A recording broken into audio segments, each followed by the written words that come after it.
I finished Zion 100 and you sent me a message, first time we ever had an interaction, and you said that you were so pumped for me, that you were one of two guys you wanted to see get a belt buckle in 2024. And I got my belt buckle after so many DNFs at the 100-mile distance. Do you remember saying that, and why? Why did you want to see me get a belt buckle? I mean, I know why I wanted one, but what was it about my story? How'd that happen?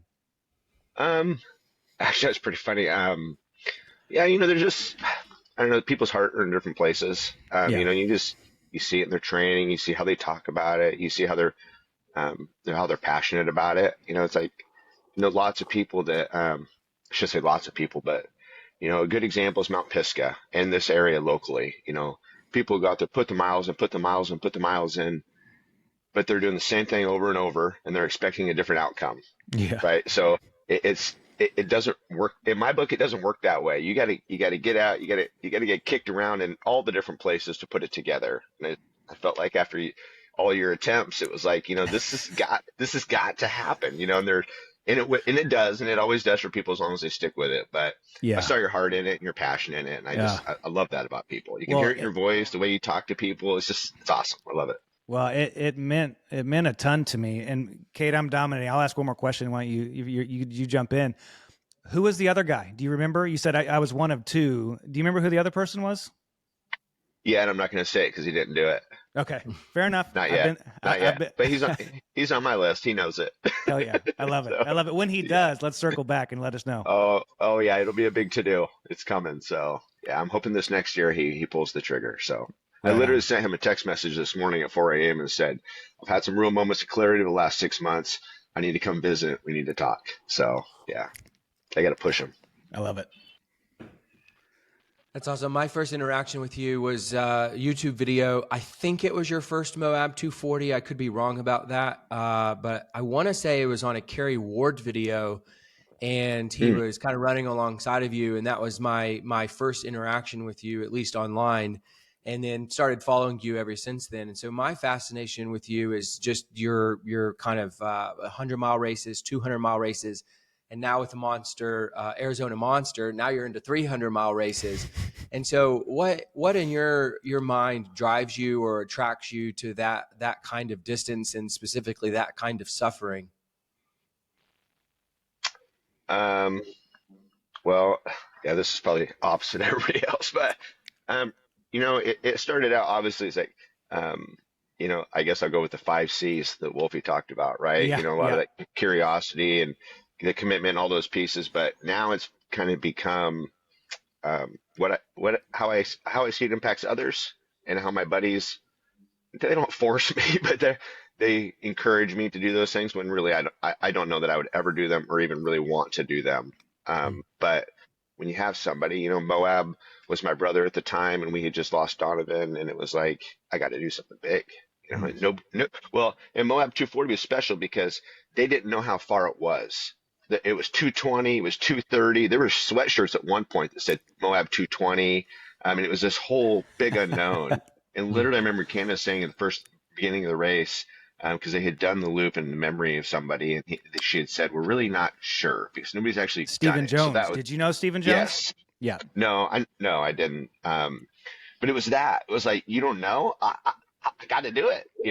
And Arizona Monster was the same way. You're looking at it on paper, and you're like, is it really 300? Is it more? Is it less? Nobody's done that. I'm in. And my buddies were they signed me up. I don't have those kinds of funds. And they came together and they're like, hey, we got you on the list. And I'm like, oh man. But what did it end up? What did Arizona end up being? Cost wise? No, distance wise. I think I showed like 290 something. Okay. Others showed over 300. So I don't. This is so far. I don't know. Yeah. A long ways, Josh, is the answer. Yeah. More than twice as long as days. Yeah. Yeah. Lots of sleeps. Would you do the 300 again? Was that on some levels a gimmick for you? Like, that was, I just had to do it once. Like, do you like that distance? This is a tough one for me, and I've really struggled with it, especially since I'm on the wait list for Cocodona.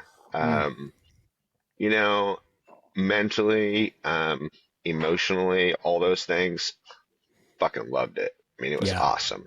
Yeah. Physically, spending 6 months trying to recover from something sucks. And I think that's probably true for a handful of the guys that did that race, or maybe those of us up front. We probably haven't done much since then. And I've had some glitches that just don't want to heal up. I mean, the last couple of months they have, but I missed a lot of my summer licking my wounds. And, in the big scheme of things, like I said, mentally, emotionally, and all those pieces, yeah, and spiritually, heck yeah, it was great. But I like to get after it. I don't want to be in pain. I don't want to be annoyed by little glitches. And Yeah. that was a lot. It was really, really far. But something that you didn't feel at 240, like there's something that happens when you get north of 240 and closer to 300 that just wasn't happening.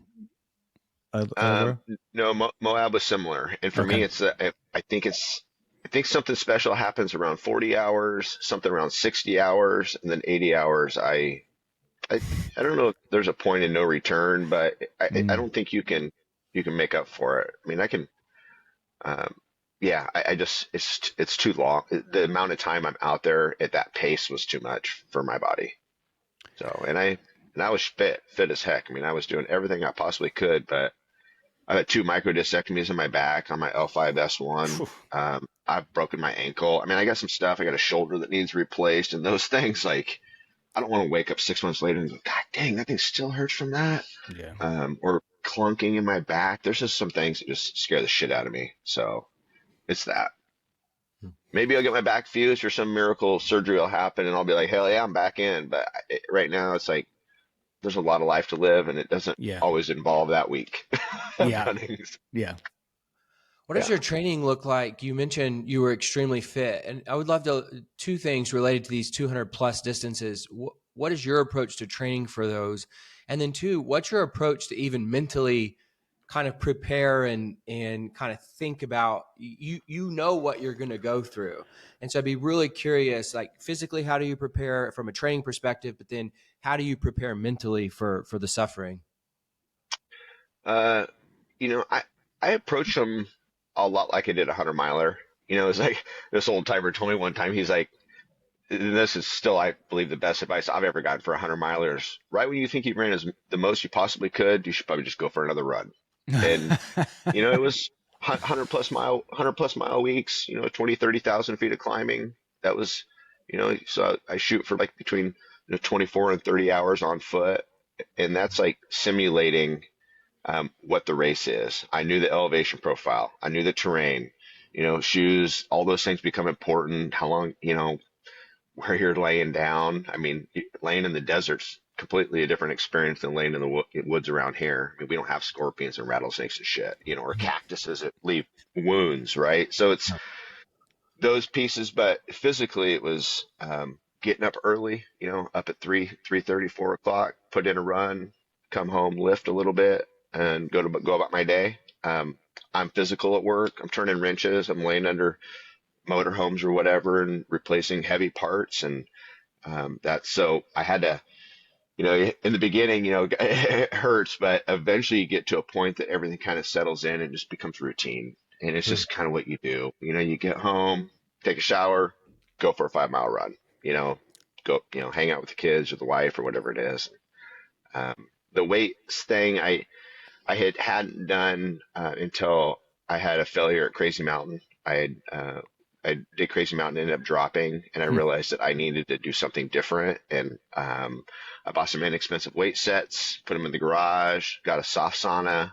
And weights is just like bench, squat, deadlift, nothing special. So just keep it super simple, just put a little more load on the body. I can't squat very much because of my back, but I can get the weight on my legs, and I needed that. So. And have you seen an impact, in your running and in your racing? Oh yeah, for sure. Yeah. Yeah. Just durability. It's like Arizona Monster. We were at 200 miles and I don't want to say I felt pretty good, but I wasn't broken down. I mean, wow. My legs felt pretty good. They weren't trashed. That's where I see it long in the race. It's not, I can run up the hill. Mount Pisgah is a good example. I didn't noticeably improve my time going up or down, but I could do it more and I could do it longer. That's where, for me, it was important. Yeah, to piggyback on his mental aspect of preparation for the question, just kind of to add to it, because I'm curious, For me, when I'm in a 100-miler, even if I DNF, I genuinely love the suffering. I love that. Sometimes even in the moment, but it's always a day after, reflecting now. But as I reflect on why I do, like, there's some element of like legitimate like self-hatred involved with it, of like, I deserve this. I deserve to suffer. And this is a way that it satisfies this sort of sick side of my brain in a way that's Totally. not terribly harmful. Do Totally. you resonate with that? Absolutely. Because this is, people who know me, like when we're in these long runs or have done these races and I see them suffering on the side of the trail, I always tell them, this is living. This is the max amount of living you can go through. Yeah. And a lot of it is, you're deep into a race and you're hurt and it's like, I'm not gonna break. Yeah. Maybe I can't break. When you're doing drugs or drinking or being those type of destructive, habits or whatever you want to call them, it's like you could kill yourself. You could OD. You can't operate a vehicle. There's these things that are like real life limitations. When you're running, what are you gonna fucking trip? Who cares? Just push it. And if you fall down or you're sick and you're vomiting or cramping, that's just your body retaliating because you did too much. You didn't die. It's just, and the social piece of it too. You have your friends encouraging you to do it. They're pushing you along, and Arizona Monster, that last aid station, those dudes. I told them I'm done. I'm retired. I'm not running. I was. They literally dressed me and carried me out of the camper and just started forcing me. And in the video, I'm sobbing because I was fucking, makes me sad thinking about it. I was broke as fuck. Yeah. And they did that, but I didn't die. But in the moment, it's the same thing. It's like, all the pain or suffering or losing a kid, losing a job after 20 years, all these things that happen. It's like that shit's just part of the deal, and it doesn't kill you. I mean, I guess it could. You could turn it into that, but in the moment, that's living. That's life. You got to keep moving forward. Yeah. Yeah. Man, when I dream about the next one that I'll do, I don't dream about finishing it. Like, that is I do feel like more than ever, like the deep dive that I've done and like the, everything I've gone through, like I feel like it feels like finishing feels imminent for me now, where in the past it never did. I'll prove myself again, hopefully in the next year when I come back. But yeah, there's just something about that deep moment of suffering that makes me wonder, can happy people do this sport? Like, if you're just really happy and not like sordid and not like over and over thinker, like I don't know how you, outside of the elites who just go and they're doing something different out there. Like, for us, is it like, can you just be happy and still push through that stuff? I don't know. Well, that's funny you say that. So Ryan Lang, I don't even know who he is. He's a younger kid. He's done all the 200s. He lives in Colorado. And when we did Moab, he was out there, and I think he was 19. And I remember Cam and I saying, he ain't gonna finish. No way. He doesn't have the pain that you go through in life to get you to the point that this is okay. Yeah. We thought mentally he would break. It didn't. He finished, and he's good at it. But same deal. I think the same thing. It's like those of us with a lot of baggage, I think, process it differently and approach it differently. And I think you need some of that. But yeah. Kade, I have a question for you. I mean, as you contemplate, I know you're not able to do Moab 240, but you still got your sights set on deferring to next year or trying to get into Cocodona, the stuff coming up with BPN. Like, how do you think about that stuff? Like, do you resonate on the self-hatred stuff? What's in your head? So I love thinking about this. So Taylor, I've been training all year for Moab 240, and I think I said this to you in a message back and forth, but I just have really bad plantar fasciitis, and so I decided to defer to next year so I could guarantee a spot instead of having to, get lucky in the lottery again. I think about this all the time, Josh, because you see different varieties of this, and I'll use two famous runners just because it's easier to relate, because you just see it all over the place online. But you have the David Goggins, who reaches to the depth of the darkness, and that, I mean, that's what he says. That's what drives him, in all these things. But then you have a Courtney Dauwalter, who, in my estimation, is every bit as tough and is every bit as competitive and every bit as strong. And she doesn't seem to do that. And if she Right. does, she doesn't talk about it at least. Yeah. It comes from what appears to be an entirely different place. And I'm Sure. not real for sure. I mean, the most I've ever ran is 50 miles. And I think those races are certainly hard and can be difficult, but they're just so much shorter. You can just kind of get through it without even really thinking about what's moving you or going to the depths. But when you watch all these documentaries online of even normal people running these 200 plus mile distances, it seems like there's something different, kind of like what Taylor's alluding to. And I don't know. There's something that Cameron said on the Cocodona pre-show, like a pre-show I listened to, that said something to the effect of, I want to see if I am who I think I am. Yeah. And I think that's what really resonated with me with Moab 240 is like, am I who I think I am? Like, can I prove to myself that I am as tough as I think I am? Or am I a fraud? Do I show up and get to mile 78, much further than I've ever ran and phone it home, and I can't wait to figure that out. That's the part that drives me and is most appealing to me is like, are you who you think you are? And I can't wait to see that. Both the good and the bad. I'm a little nervous, that you show up there and you're a complete fraud. Taylor, that's surprising. I mean, this many years into your career and this many results and, this many finishes and great result at the Monster. Do you still think that way? Like, haven't you proven it at this point? You know what I mean? Like that's the question kind of for everybody. So it's not even just say you personally, but in general, at what point do we declare that we've proven it? Oh, geez. I don't know, because I still don't ever think I put in enough work, and Yeah. and my goals are lofty. And somebody had asked me this, I'd posted something about, my goals for all the races I've had from a 10K to 300 miles. And in all honesty, the only one I actually hit was Arizona Monster. And I still came up short because I wanted to win that thing so bad. But I also knew I had to go under 90 hours, which we did. But Peter was still faster than me. But out of all of them, I mean, I've done a lot of races and I've been real close, but I've never given up. And I always keep shooting for that goal. Even 15 years later, it's like, I still want to get that 7-hour 50 miler. I still want to, get a, sub 20 hour mountain 100. And so those are still my thing. So when, I show up, it's like, okay, did you put in the work? Typically I'm at the start line telling myself, you didn't do it. You didn't do enough. You haven't done it. It's just, but let's see what happens, but yeah, the awful stuff that we say to ourselves. I feel like one of the things I only learn it in the suffering is that how I not only am I who I think I am, but I learn what I actually think about myself. It's like, oh my God, like I put up all this veneer, like, oh, I'm happy and this is good. But then when all that sheds away and it's like, I hate this man in front, it gets to this really deep, dark place, but I can't get there without that, without those moments. Agreed. Yep. Yeah, I need that. I need a couple days to, I tell people 2 nights is real.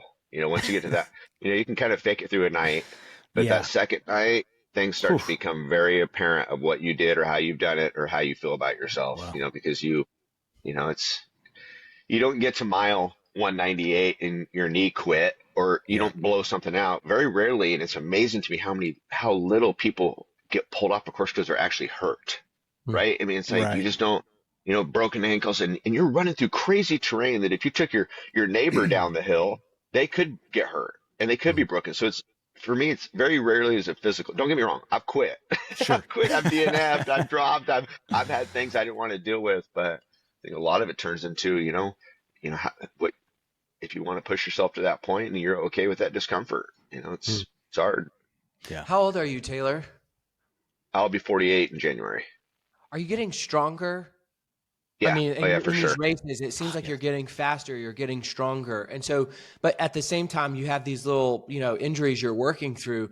So would you say that that's all mental, that your progression in the sport and your ability to get better is all mental, or does your body get used to it? Like what is that about?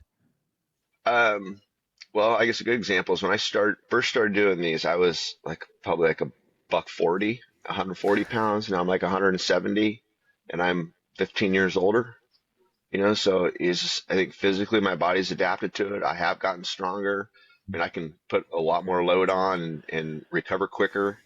There's things that linger, but I mean, I still wake up and get out of bed and I feel better than I did when I was drinking, Mm. so in my Yeah. book, mentally and physically, I'm doing good. Yeah, So that's encouraging. I'm 42, and I do still feel like it's crazy. When I think of my dad at 42, back then we celebrated, when 40 was over the hill, and he had his over the hill party. He felt old at 42. I mean, I'm just, and maybe this is a bias. I don't feel like I am like him, and because I feel like I'm constantly every day. I still feel like for me the dream is the sub 24 hour, like Rocky Raccoon. That would be a dream. yeah. Not a mountain thing, but Wasatch would be like, if I could get sub 24 Wasatch, I'd cry for a year straight. Oh, me But too. Me Rocky too. Raccoon, something like that, at is still in my heart. So to hear, 47 years old, you still feel stronger, you feel fitter, like all this sort of stuff, it's just encouraging to me. Yeah. Yeah. I watched my dad do it. He 2 years ago, he finished the last 100 he did. And, Two years I see, ago? yeah, he did Oregon Cascade and I think their cutoff was like 32 hours. He was like 32:40 or something. He just missed it. But he finished it, right? It was one of those, I had no the idea. aid state, we're like, this is the cutoff. And he had like 6 miles to go. And he's like, I'm not going to make the cutoff. And I said to him, your watch still got battery life on it? Because, you don't need the aid station to get 100 miles on your watch, right? So that was the deal. So, and it was watching him or a brother, do that. You know, it's encouraging to see people at that age, or Yes. older than Wow. me who are still out there kicking butt, and the Yeah. smile on their face doesn't change, and the Yeah. accomplishments that they feel inside, it doesn't matter how long it takes, they just did it, so Yeah. That was one of my questions for you. It's what, the handful of times you've posted on Instagram with your dad, there's a clear love and affection you have for him. What specifically have you kind of learned from him or observed about him in these hard things that he continues to do? we can still surprise ourselves. We can still Mm. surprise ourselves and we can still get after it. It's like nobody really cares how long it takes, just that you did it.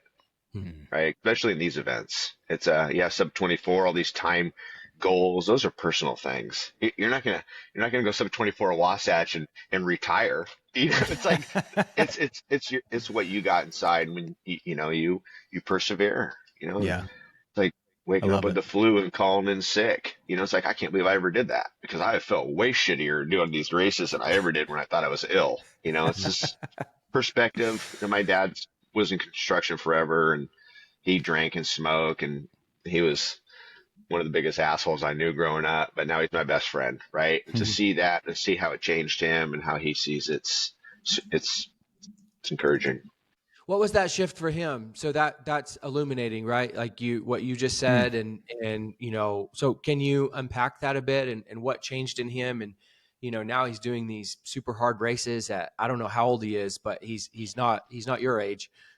No, no, he's 30 some years older than me. Yeah. Yeah, So it's incredible to yes, see him accomplishing those things. I love it. yeah.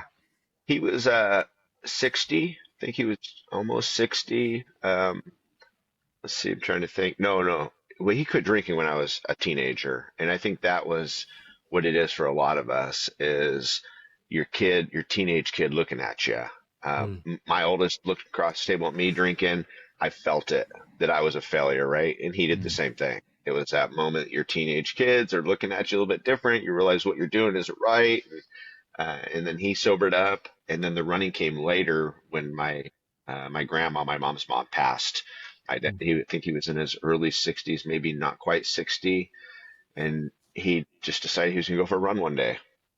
And I think he said it was just a couple miles, and then from there it just started to progress. And then it was, I remember him beat me in the first race. We did the Priest Challenge 8K. I didn't even know how far 8K was, and I thought he can't beat me. He's 60 years old, but he did.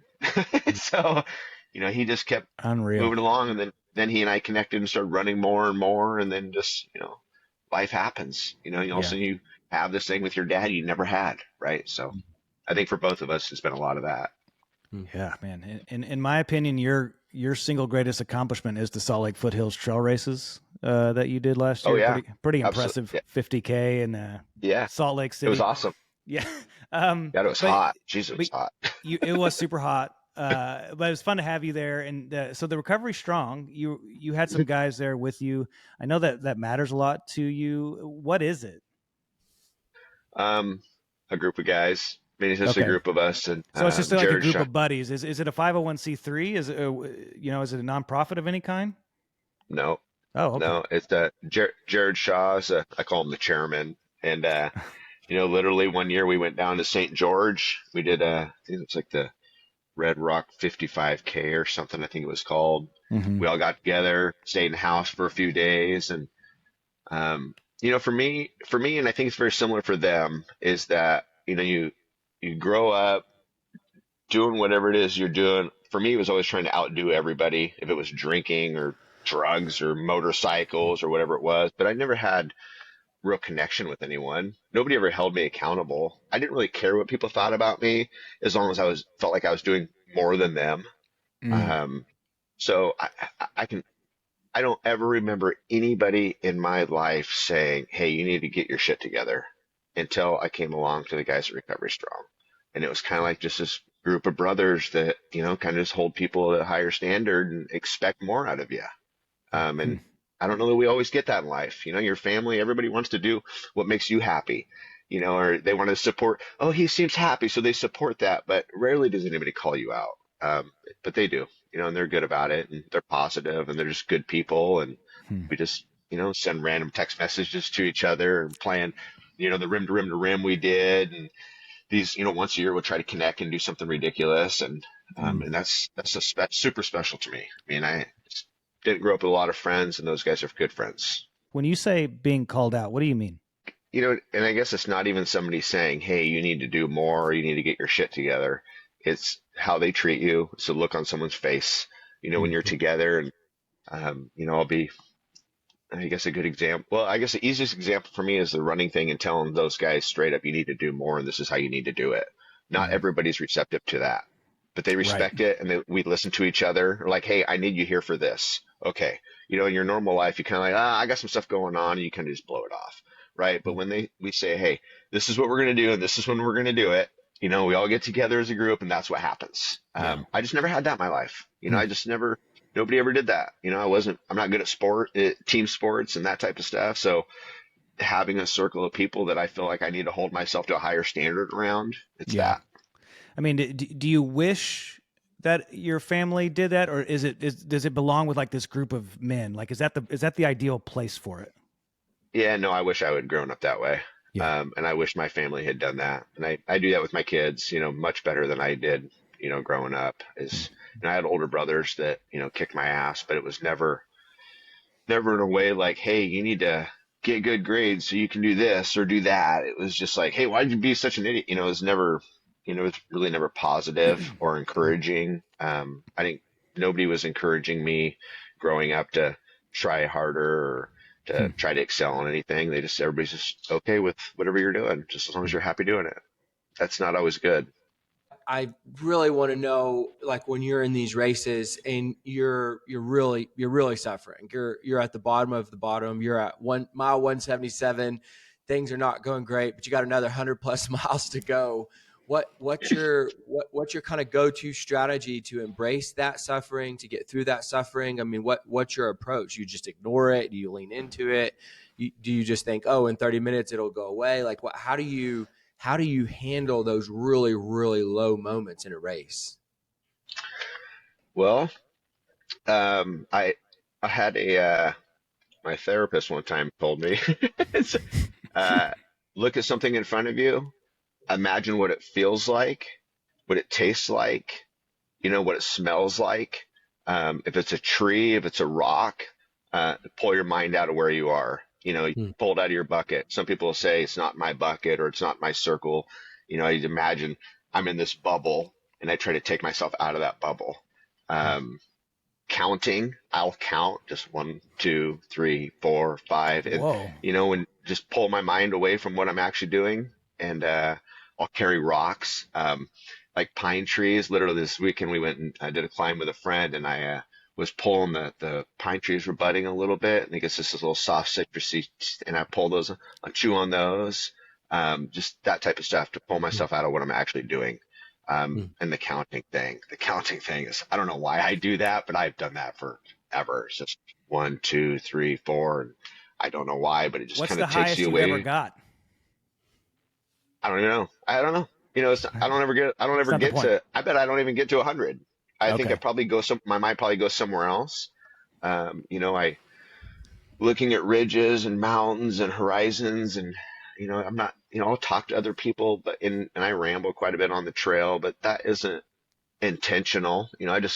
We're all out there together and we're doing this amazing thing, and I just try to be positive and encouraging, but reaching down, grabbing a whole handful of dirt. I'll rub dirt on my leg sometimes while I'm running, sweaty ass mud on your thigh, but it's just that thing to kind of take you away. Um, Mm. my wife gave me this. I have a little metal thing I carry on my pack that says "I love you more," and I'll count how many times I tap it, like it bounces on me, like, oh, dude. And then all of a sudden, oh, shit, I don't know that it even bounced. And all of a sudden, I'm out of the moment a little bit. Yeah. And not in a bad way, but just that I'm not paying attention to my freaking knee that feels like it's my ACL is torn, or my cramp I keep getting in my back, or my toe I stubbed 8 miles back. I just try to forget about that stuff.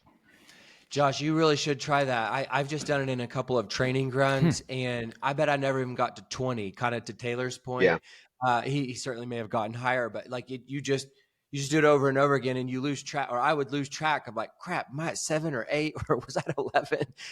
But it Huh. does exactly what he said, which is kind of takes you out of, oh, my foot is hurting, Yeah. and it's all you think about. And so it's wild Wow. how something so simple can kind of just reset your mind. Well, I have Yep. asked no less than hundreds of people the question, how do you keep going when you want to quit? This is the first time I've ever heard anything that Taylor just said.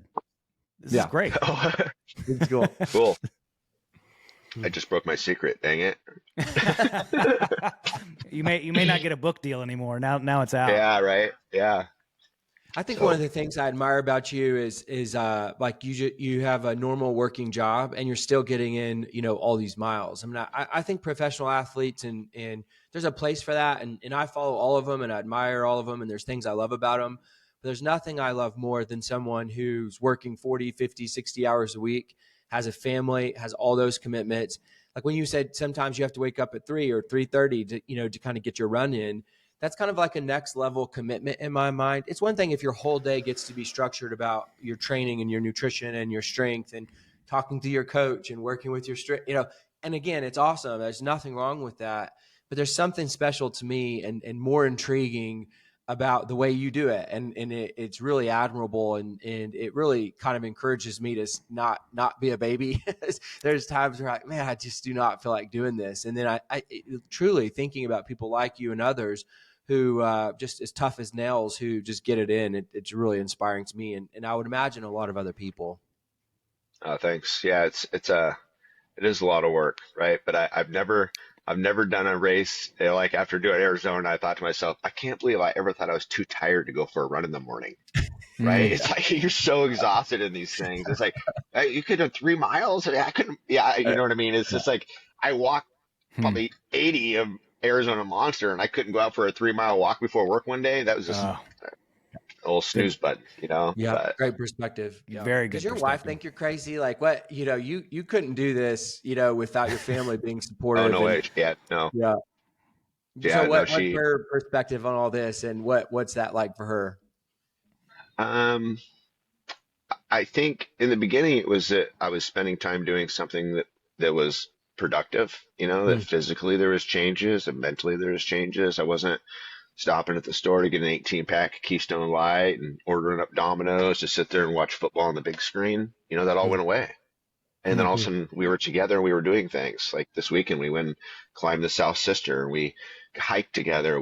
For our anniversary, we hiked around Mount St. Helens. It was mm, like those types of things. We did Shasta on our anniversary. We've done all these. We would have never done any of that. I mean, mm, we would sit around and watch a football game and drink some beer with some friends. Have some friends over for an anniversary party. I don't. This is, her family. Has some alcoholism in it too. So this has just really shifted our lives in a direction that's just mm, positive. And it's mm, hard to, you can't, I give her a hard time sometimes because I'm like, I need you to tell me to get my ass out of bed. Don't let me sleep in. Make sure I go for a run. That's not her. She's not Yeah. that person. Yeah. But she's encouraging in her own way, and she's super supportive, and she has to do a lot to make things work too, especially when I'm, like the last 2 weeks, I think, well, let's look at August. I spent 3 nights in my own bed in the month of August. Hmm. Right. And that wasn't because I was always on the road. It was because we would get home on Friday night and leave somewhere to go camping for the weekend. And then I get home Mm. Sunday night, sleep in my bed, and then I was back on the road on Monday. But we spent all weekend together. I mean, every second of it. Right. So it's Yeah. like we make up for it. Yeah. Does Man, she ever I tell love you that. no? My wife tells me no all the time, and she never really means no, but she tries the no, and then she shows up and she does what she does. But does she ever get sick of it? Like your intensity, your discipline, does it ever just like, make her mad? Yeah. And it's things like she'll be doing some dishes and I'll hear her say, I'm the only one that ever does anything around here. It's like one of Yeah. those, and I'm not home. I get it. Yeah, so it's more that than her saying like trying to draw a line. Yeah. She's never, man, I've never really thought about that, but I cannot think of an instant that she ever said, "We're not doing that," or "You're Hmm. not doing that." Yeah. I don't know that that's ever happened. I Um, think that's it's harder on some levels for me because it's like, well, she's so supportive, my wife. So then it's all in my camp. It's all in my camp to be like, okay, should I do it or should yeah, I not do it? I've got to make this call and I've got to be accountable for this call because of what it's going to do to my home life. yeah. Same with like those when we got the little weight set in the garage. I was like, hey, I think I'm going to do that. She didn't have an opinion one way or another. Some people would say, yeah, you should do that because they'd want to benefit themselves from it, right? Like, Yeah. oh yeah, we could have that. That'd be great. We could do all these things. We get it shaped together. That should never happen. It's just like, well, if that's what you think, if that's what you think you need to do, then do that. So Yeah. yeah. Has your son Go got ahead. into running with you, or does he have Oh, any yeah. interest in running? Oh gosh, my youngest, he's his old beast, and he's a great runner, and he'll go out for a 10 or 15 mile run, and just for on a whim. But he plays football and wrestles. He doesn't want Okay. to run. Yeah. So I'll get him in the mountains, and he gets a big smile, and he's really good at it. And he's fast, and he's tough, and it'll come around. My 25 Hey, year well, old, take some time. yeah, my middle son who has kids now, he's 25, and then just the other day he's like, I think I want to do a marathon, and he's been running. So it comes full Cool. circle. I think it Yeah. comes Yeah. back to that baggage a little bit, and emotionally and mentally where you get that you're like, I got to do something different. So yeah, So, as we wind up here, can you tell us about Spike Camp? Last year, you invited me, or 2 years ago when I was still in America, something like that. I wasn't able to yeah, go. I just recall you mentioning it. It's unconventional. I mean, it's free. It's like, is yeah, there is it just you trying to rally some friends together? Is it open to anybody in the world who wants to show up? yeah. It's at a state park.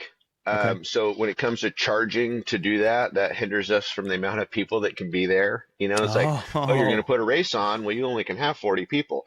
Well, what if 200 people show up for a mental health day, right? So that's what we did. And, I I've mean, we never had a thought about permit. that.